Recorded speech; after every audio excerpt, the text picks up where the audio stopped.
So I was away during the launch of Path of Exiles 2, but I heard the initial launch was a bit of a queue and disconnect fest, and I'm quite relieved I came home 2 days later to sink my teeth into it for the first time. I never really got into Path of Exiles 1 and have never been an avid ARPG player, so this first impressions review is coming from someone who don't really have a lot of experience playing these sorts of games. So starting off, the game welcomes you into its world with you choosing your hero/class in this dark fantasy world, and as you make your choice, the rest of the unchosen exiles get executed at the gallows as you make your escape.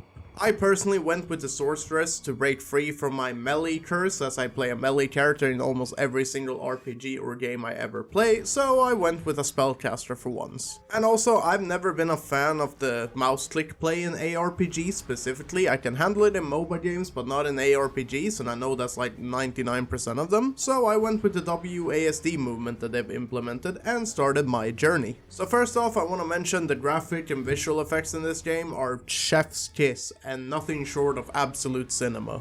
And the gameplay is incredibly smooth, and the way the different spells interact with each other makes experimenting and building so immersive and cool in my opinion. For example, I found out that if I place down a wall of fire and use my spark ability through my fire, my sparks would ignite and apply fire on top of the lightning debuffs. And it's little things like this that really sells the game for me as a first time player. It feels like an upheld promise that the game has the level of depth that you'd expect. This is something rare these days, so I was truly impressed. As for the boss fights, they have a resemblance of the Souls-like encounters, needing a lot of dodges and thought before launching attacks that will leave you open for a counter. I think this is a great pacing for the early stages of the game, as I have no doubts that the further you go, the more access you'll have to more broken combinations and passive skills. And speaking of passive skills, the skill tree is about as overwhelming as I thought it would be, but I have decided not to look up any guide as I want to build my own character from the ground and up. I mean, adjustments can be made later on or on another playthrough, but there are so many notes that my head nearly blew up just from opening the menu. Now, I will give the credits to the developers that the skill tree does give you such a vast freedom of building that it really is an RPG heaven.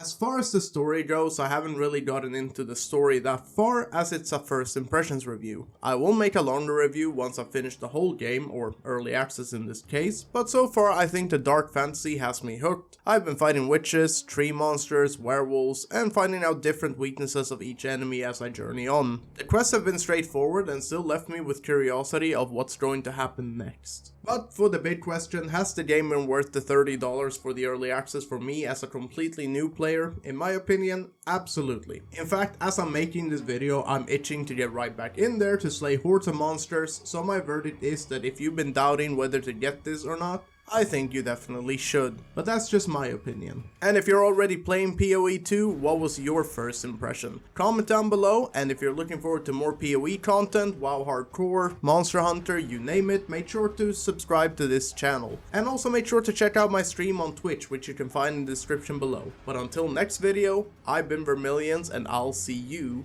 next time. And like I just said, like, comment, and subscribe. Okay, bye.